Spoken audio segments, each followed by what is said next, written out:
بسم اللہ الرحمن الرحیم۔ 4 چیزیں کبھی نہ چھوڑیں، ہمیشہ ان 4 چیزوں کو اپنے عمل میں رکھیں۔ بہت مختصر چیزیں لیکن بہت ہی فائدہ مند ہیں۔ پہلی بات یہ ہے، شکر کرنا کبھی نہ چھوڑیں، اور یہ بھی یاد رکھیں یہ 4 چیزیں ایسی ہیں، اگر یہ 4 چیزیں چھوڑیں گے تو ان کے اگینسٹ 4 چیزوں سے محرومی ہوگی۔ پہلی چیز ہے شکر۔ اللہ پاک فرماتے ہیں لَإِن شَكَرْتُمْ لَأَزِيدَنَّكُمْ، شکر کرو گے تو نعمت زیادہ کروں گا، بڑھاؤں گا، برکت دوں گا، ترقی دوں گا۔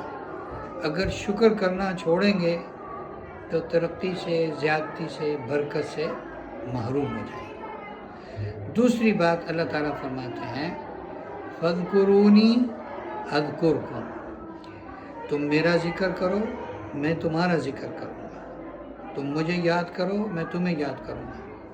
تو اگر ہم اللہ کا ذکر چھوڑیں گے تو اللہ بھی ہمارا ذکر چھوڑ دیں گے، یعنی ہم اس بات سے محروم ہو جائیں گے کہ اللہ ہمارا ذکر کرے۔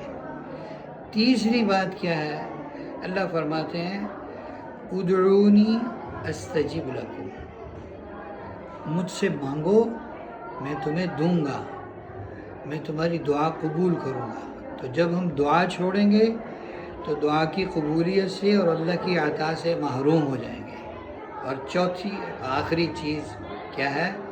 اللہ تعالیٰ فرماتے ہیں کہ وَمَا كَانَ اللَّهُ مُعَذِّبَهُمْ وَهُمْ يَسْتَغْفِرُونَ، کہ جب تک امت محمدیہ مغفرت مانگتی رہے گی، استغفار کرتی رہے گی، انہیں عذاب نہیں ہوگا۔ گویا کہ استغفار اور توبہ، مغفرت مانگنا، اس سے اللہ کا عذاب ٹل جاتا ہے۔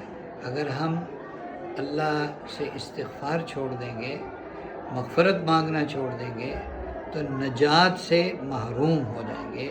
اللہ تعالیٰ ہمیں ان کا اہتمام نصیب فرمائے۔